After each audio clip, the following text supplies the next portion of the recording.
Okay, Susannah here, the Good Property Company. I'm in Barcelona, as you can see. I'm visiting my son who lives here, which is so lovely. So he's going to come by and we're going to go out for the day. So I thought I'd do you a little video on some tips for beginners in property investing, because when you start out, you don't know a huge amount. Certainly I didn't, and it's really useful to get some basic rules, if you like, that you might as well stick by. Okay, rule number one, don't be frightened. I was terrified. I think most people are, and I think the fear is the fear of loss. The fear of thinking, I have this money, I've either borrowed it from somebody else, or I have this money that I've saved up, or I've inherited it. Anyway, I have this huge responsibility for this money, and I'm terrified I'm going to lose it.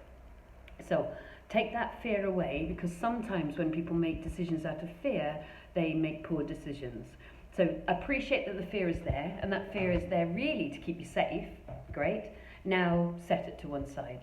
Rule number two, I'm going to give you two simple things that are scattered throughout my videos. If you're doing a buy to let, you want a 10% yield. Gross yield is annual rent divided by purchase price. So let's just go super simple.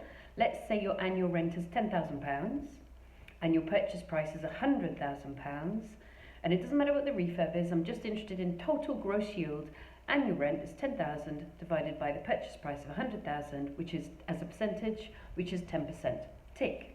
But let's do the maths. If your rent was £5,000 and your purchase price was £100,000, your gross yield would be annual rent divided by purchase price, £5,000 divided by £100,000 as a percentage, 5%. Don't touch it. Walk away.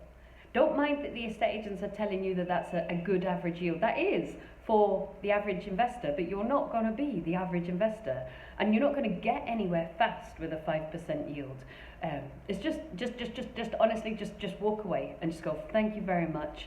I need a little bit higher yield. I'm looking for more like 10%, and I know that they're a little bit more scarce in terms of numbers, but I will definitely find that. So one of the early mistakes I find that beginners do, and this is no look down at all, I just observe it because I've mentored a lot of people and I love doing that, is they find a deal, there we go, TV remote control, and they hold on to the deal. And they're like, Suze, I got a deal. And I'm like, it's not a deal. They're like, no, it's almost a deal. And I'm like, it's not a deal. And it's the emotion of, I'm desperate to get started. So again, do you notice? I'm observing emotion. First emotion is fear. Second emotion is impatience. I'm desperate to get started. I'm going to put all of my hard work and myself and my money into something that isn't particularly strong for me investment-wise. So gross yield, 10% and above. And you know what? You're going to have to look for those. They're not easy, but they are definitely achievable. Every single one of my properties is 10%. They're more like 17, 19, 24% yield, gross yield. And that's what I want for you guys, because you get much more profit, and that profit can help you buy more properties, or it can help you pay down debt, whichever you want. Third thing, get yourself organised. So whether you're on a salary, whether you're self-employed, get your accounts, your books, your pay slips, your bank accounts organised, because you need to work with a broker and just make their life easy. Fourth thing, be that amazing person who's super fast on paperwork. I was chatting the other day to a broker, and they're like, our best clients get paperwork turned around within 24 hours. Be that person. You'll get better service, you'll have a better relationship, and you will get things through faster. Fifth thing, on buy to sell, if you're going to start with buy to sell, thinking, right, I'm going to make lump sums of cash, either to, I don't know, whatever you want to do, hang out in Barcelona, or buy cars or buy more property, I want a 20% markup after all properties. Come on in. So that means if the whole project, including all finance costs, renovation costs, everything costs 100 grand, you've got to be darn sure you're going to sell it for 120. So on a buy to sell, the rule is 20% markup after all costs. And why is that useful? A, it helps you make money. B, if things go wrong, you've got plenty of margin. So remember, Suze, I've almost got a deal. Step away. Do you think there's enough beginner tips? I'd say there's your basic structure. Don't be frightened, don't be impatient, get a fantastic broker, organise yourself, 10% gross yield for buy to keep, 20% markup for buy to sell. There you go.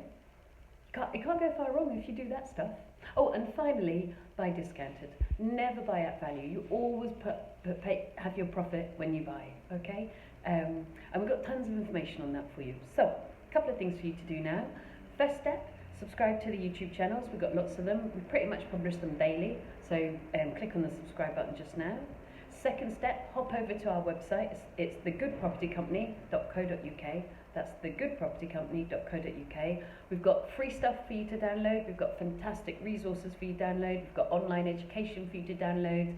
Yeah, go and have a good look. And case studies and stories and videos and all that stuff. We produce a lot of great resources for you guys. Right? Good luck.